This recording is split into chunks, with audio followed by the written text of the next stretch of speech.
Hello दोस्तों, स्वागत करता हूं आप सभी का अपने इस यूट्यूब चैनल पॉलिटेक्निकल क्लासेस पर। दोस्तों आशा करता हूं आप लोग अच्छे होंगे और अपने एग्ज़ाम की प्रिपरेशन में अच्छे से लगे होंगे।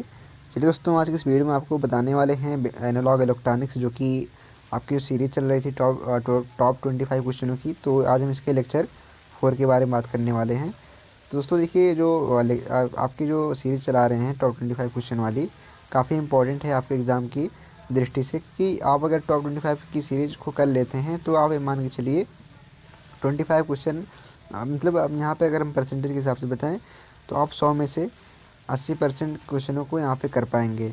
और देखिए, अगर हम यहाँ पे बात करें 100 में से 100% क्वेश्चन करने की, तो ऐसा होता नहीं है। आपको ऐसा करने के लिए हर एक चैप्टर को अच्छे से कवर अप करना पड़ेगा, हर एक चैप्टर की थ्योरी और ऑब्जेक्टिव क्वेश्चन को कंप्लीट करना पड़ेगा।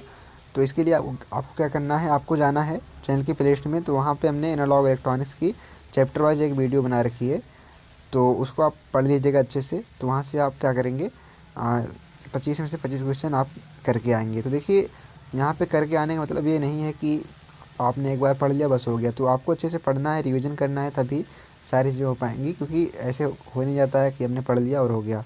तो चलिए बढ़ते हैं क्वेश्चनों की तरफ यहाँ पे।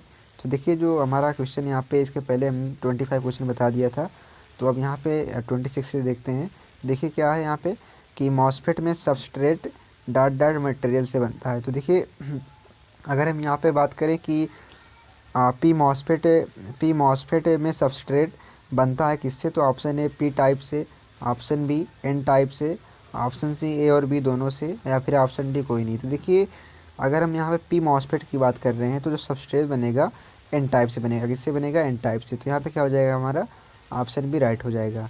और चलिए देखते हैं क्वेश्चन नंबर 27 क्या दे रखा है कि एन मॉसफेट में सबस्ट्रेट डॉट डॉट मटेरियल बनता है। तो अब यहाँ पे एन मॉसफेट की अगर हम बात करें तो इसमें क्या उत्तरदायी होगा, मटेरियल बनाने के लिए पी टाइप वाला उत्तरदायी होगा। तो ऑप्शन ए इसमें क्या हो जाएगा, राइट हो जाएगा। एन टाइप वाला नहीं होगा, ए और बी तो दोनों होगा नहीं, और ऑप्शन इनमें से कोई ना कोई तो होगा ही। तो इसीलिए यहाँ पे क्या हो जाएगा, ऑप्शन ए हमारा राइट हो जाएगा। बाकी चलिए देखते हैं क्वेश्चन नंबर 28 क्या दे रखा है कि वह मेटल जिससे इलेक्ट्रॉन निकलते हैं कहलाती है। मतलब ऐसा मेटल जिससे क्या होता है, इलेक्ट्रॉन उससे जिस होता है क्या कहलाएगा। तो option A emitter, option B base, option C collector, या फिर ऑप्शन डी कोई नहीं। तो आपको पता होगा, आपने जब ट्रांजिस्टर के बारे में पढ़ा होगा, तो उसमें जो एमीटर होता था क्या करता था, इलेक्ट्रॉन को उससे उत्सर्जित करता था। तो यहाँ पे क्या हो जाएगा, ऑप्शन ए राइट हो जाएगा, एमीटर कहलाएगा। मतलब एमीटर जो होता है क्या करता है, इलेक्ट्रॉन मतलब इससे क्या होते हैं, निकलते। तो यहाँ पे एमीटर हमारा राइट हो जाएगा। बाकी चलिए देखते हैं क्वेश्चन नंबर 29 क्या दे रखा है कि एमीटर को समानता कहा जाता है। तो एमीटर को समानता हम क्या बोलते हैं, ऑप्शन ए एनोड बोलते हैं, ऑप्शन बी कैथोड बोलते हैं, ऑप्शन सी ड्रेन बोलेंगे, या फिर ऑप्शन डी ग्रिड बोलेंगे। तो एमीटर को हम यहाँ पे कैथोड बोलते हैं। क्या बोलते हैं दोस्तों, कैथोड। तो यहाँ पे ऑप्शन बी क्या हो जाएगा, इसका राइट हो जाएगा। बाकी चलिए दोस्तों देखते हैं क्वेश्चन नंबर 30 क्या दे रखा है कि आईसीएस में एफईटी को बीजेटी से अधिक वरीयता दी जाती है, क्यों। अब यहाँ पे देखिए, इंटीग्रेटेड सर्किट में एफईटी को बीजेटी से अधिक वरीयता दी जाती है। अच्छा, एफईटी क्या है, बीजेटी क्या है? एफईटी मतलब फील्ड इफेक्ट ट्रांजिस्टर, और बीजेटी मतलब बाईपोलर जंक्शन ट्रांजिस्टर। तो एफईटी को हम क्यों ज़्यादा वरीयता देते हैं इसके बजाय, तो ऑप्शन आपको बताना है। पारंपरिक तौर पर सर्किट का फैब्रिकेशन सरल होता है, कम जगह घेरता है, सस्ते होते हैं। तो इसमें जो इसका जो कारण यहाँ पे सही सही कारण है, वो हमारा क्या है, कम जगह घेरता है। जो एफईटी होता है ना, क्या होता है, कम जगह को घेरता है। तो इसीलिए एफईटी का हम ज़्यादा उसमें क्या कहते हैं, वरीयता देते हैं इंटीग्रेटेड सर्किट में, आईसी में। तो इसीलिए हमारा यहाँ पे ऑप्शन सी राइट हो जाएगा। बाकी चलिए देखते हैं क्वेश्चन नंबर 30 हो गया। 31 क्या है कि एफईटी वह डिवाइस होता है जिसका डॉट डॉट मतलब होता है। तो देखिए, एफईटी मतलब फील्ड इफेक्ट ट्रांजिस्टर ऐसा डिवाइस होता है जिसका क्या इनपुट इम्पीडेंस अधिक होता है एवं वोल्टेज कंट्रोल होता है। ऑप्शन बी उच्च जेड आई व करंट कंट्रोल होता है। ऑप्शन सी निम्न जेड आई व वोल्टेज कंट्रोल होता है। ऑप्शन डी निम्न जेड आई व करंट कंट्रोल होता है। तो अगर हम यहाँ पे एफईटी के डिवाइस की बात करें तो यहाँ पे ऑप्शन ए ही हमारा क्या हो जाएगा, राइट हो जाएगा, कि इनपुट इम्पीडेंस क्या होता है, इसका अधिक होता है और वोल्टेज कंट्रोल भी होता है। तो इसीलिए यहाँ पे क्या हो जाएगा, ऑप्शन ए राइट हो जाएगा। बाकी चलिए देखते हैं क्वेश्चन नंबर 33 क्या दे रखा है कि एफ एक डॉट डॉट कंट्रोल डिवाइस है। तो एफ एक डॉट डॉट कौन सी कंट्रोल डिवाइस है, तो करंट वाली है, या फिर इम्पीडेंस वाली है, या फिर वोल्टेज वाली है, या फिर इनमें से कोई नहीं है। तो देखिए FET जो होता है वोल्टेज कंट्रोल डिवाइस होता है, तो इसीलिए यहाँ पे ऑप्शन सी राइट होगा। और अगर दोस्तों देखिए यहीं पे BJT दे देगा, BJT, तो BJT अगर दे देगा तो क्या हो जाएगा, तब वोल्टेज कंट्रोल डिवाइस नहीं होगा, तब क्या होगा, करंट कंट्रोल डिवाइस होगा। तो दोस्तों क्वेश्चन दोनों तरीके से याद होने चाहिए, नहीं तो आप गड़बड़ करके चले आएँ एग्ज़ाम में। तो अच्छे से पढ़िए ताकि जो है अच्छे से सारी चीज़ें क्लियर हो जाए। कंसेप्ट जब देखिए क्लियर रहेगा तभी आप जो है एग्ज़ाम में अच्छे मार्क ला पाएंगे, अन्यथा आप नहीं ला पाएंगे। तो अच्छे से कंसेप्ट क्लियर करिए। बाकी देखिए 33 क्या दे रखा है कि FET के 3 टर्मिनलों को निम्न नाम से पुकारा जाता है। तो FET के जो 3 टर्मिनल होते हैं किस नाम से जानते हैं, तो option A emitter, base, collector, option B drain, source, gate, या फिर option C anode, cathode, gate, या फिर ऑप्शन डी कोई नहीं। अब देखिए यहाँ पे कुछ दोस्त लोग क्या करेंगे, ऑप्शन ए पे टिक लगा करके छोड़ देंगे, तो ऐसा नहीं है। यहाँ पे पहले क्वेश्चन आप अच्छे से पढ़िए कि FET पूछ रहा है, क्या पूछ रहा है, FET, ना कि BJT पूछ रहा है। BJT में क्या होता है, बाईपोलर जंक्शन ट्रांजिस्टर में क्या होता है, एमीटर, बेस, कलेक्टर होता है टर्मिनल। जबकि यहाँ पे अगर हम FET की बात करें, FET की, जिसको हम फील्ड इफेक्ट ट्रांजिस्टर बोलते हैं, तो उसमें ड्रेन, सोर्स, गेट होता है। क्या होता है, ड्रेन होता है, सोर्स होता है, गेट होता है। तो यहाँ पे क्या हो जाएगा, ऑप्शन भी हमारा राइट होगा।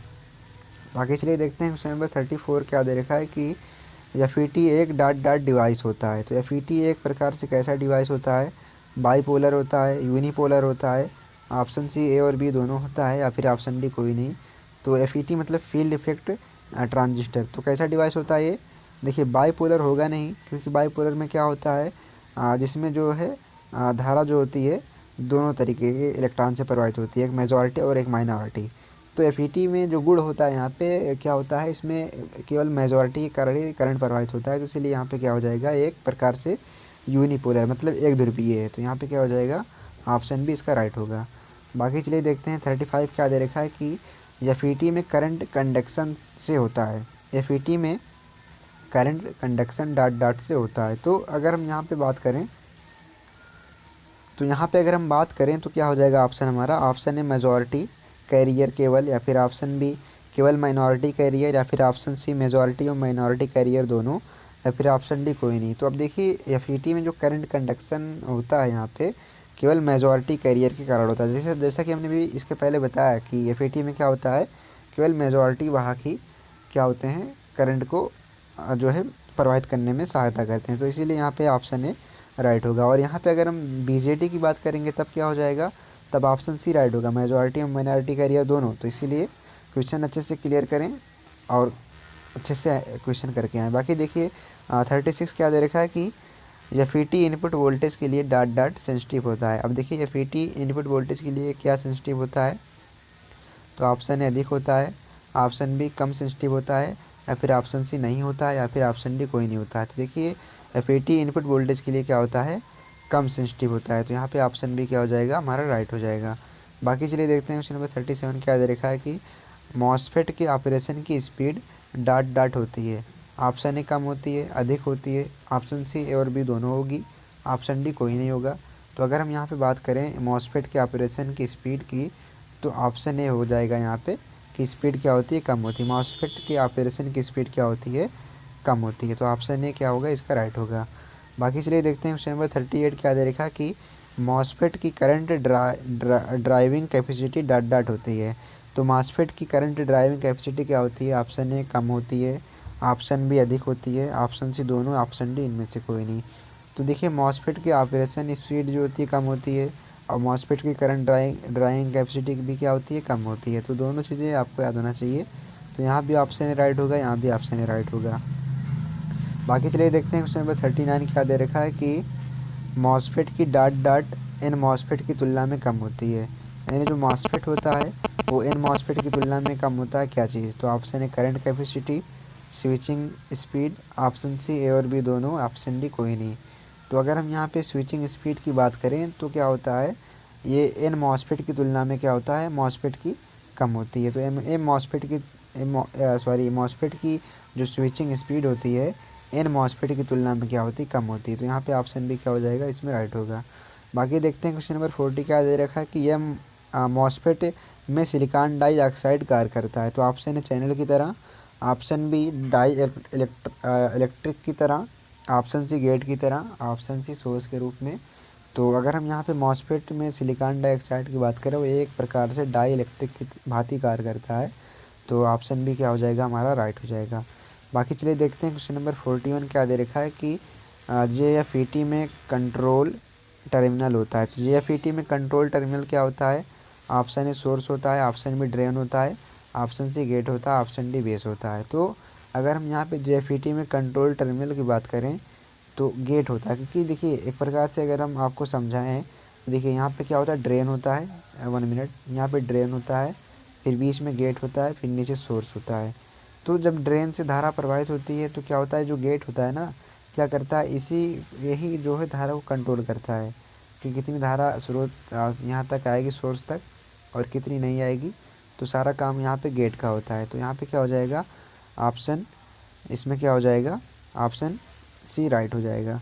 बाकी चलिए देखते हैं क्वेश्चन नंबर 42 क्या दे रखा कि 1 न्यूनतम वोल्टेज VGS जिस पर मॉसफेट में चैनल इंड्यूस होता है। तो वह न्यूनतम वोल्टेज VGS जिस पर मॉसफेट में चैनल इंड्यूस होता है तो क्या होता है, ऑप्शन ए थ्रेशोल्ड वोल्टेज होता है, पिंच ऑफ वोल्टेज होता है, कट इन वोल्टेज होता है, ऑप्शन डी कोई नहीं होता है। तो अब यहाँ पे बात करें इसके राइट आंसर की, तो ऑप्शन ए यानी कि थ्रेशोल्ड वोल्टेज होगा। तो ऑप्शन ए क्या होगा, इसमें राइट होगा। बाकी देखिए क्वेश्चन नंबर 43 क्या दे रखा है कि JFET की तुलना में मॉसफेट की इनपुट इम्पीडेंस होती है। तो JFET की तुलना में मॉसफेट की जो इनपुट इम्पीडेंस होती है, ऑप्शन ए निम्न होती है, ऑप्शन बी उच्च होती है, ऑप्शन सी समान होती है, ऑप्शन डी बहुत कम होती है। तो यहाँ पे ऑप्शन बी उच्च हो जाएगी। तो ऑप्शन बी इसका राइट हो जाएगा।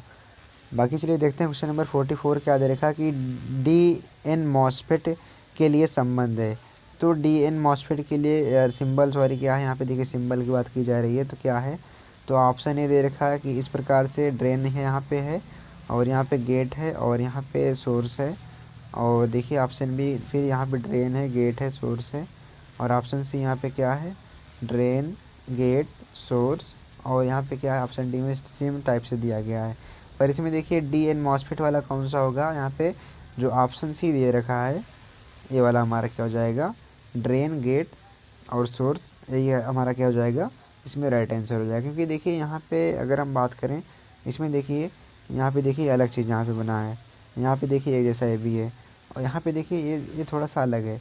इसमें क्या है, धारा जो है क्या है, यहाँ पे जो है गेट की तरफ जा रही है, जबकि यहाँ पे जो है गेट से इधर आ रही है। तो यहाँ पे क्या हो जाएगा, ऑप्शन सी वाला ही राइट हो जाएगा। तो बढ़ते हैं चलिए क्वेश्चन नंबर 45 की तरफ। और दोस्तों देखिए अगर वीडियो अच्छी लग रही है तो वीडियो को लाइक कर दें, और दोस्तों में चैनल को शेयर भी कर दें।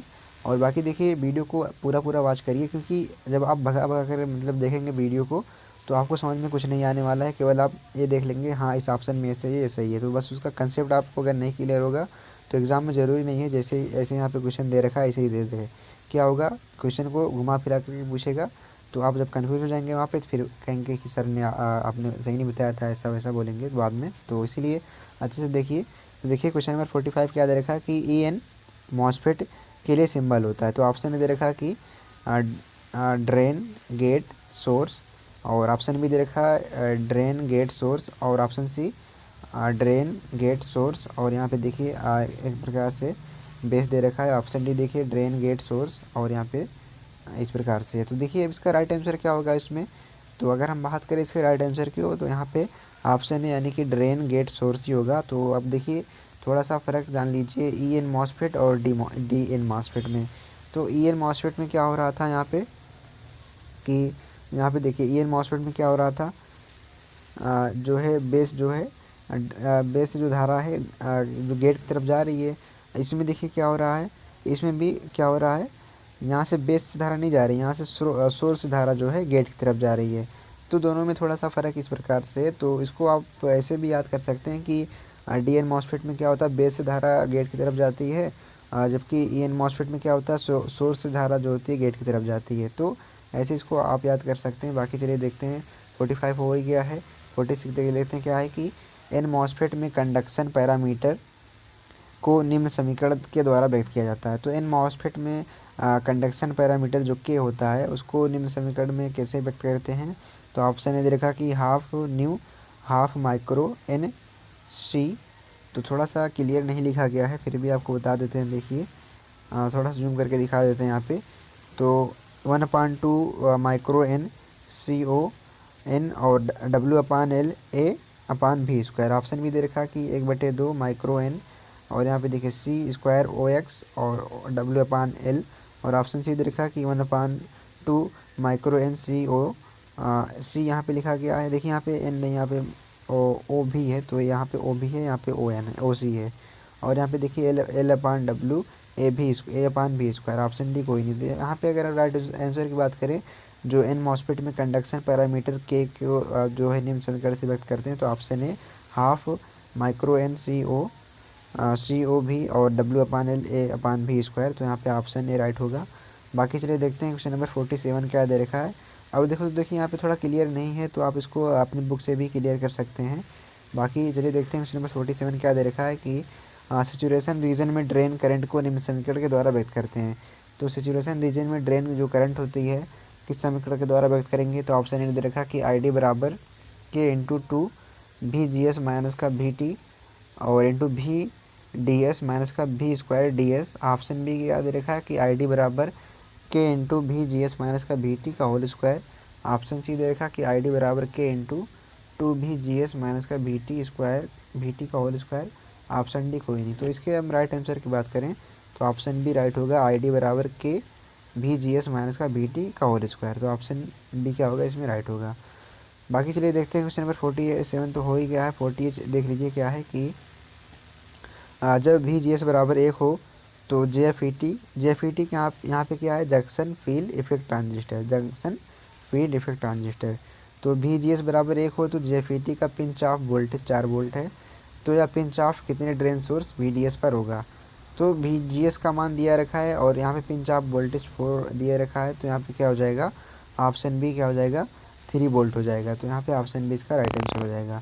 बाकी तो देखिए दोस्तों, क्वेश्चन नंबर 49 क्या दे रखा है कि मॉसफेट में पावर कंजप्शन बीजेटी की तुलना में होता है। तो ऑप्शन ए कम होगा, ऑप्शन बी अधिक होगा, ऑप्शन सी बराबर होगा, ऑप्शन डी कोई नहीं।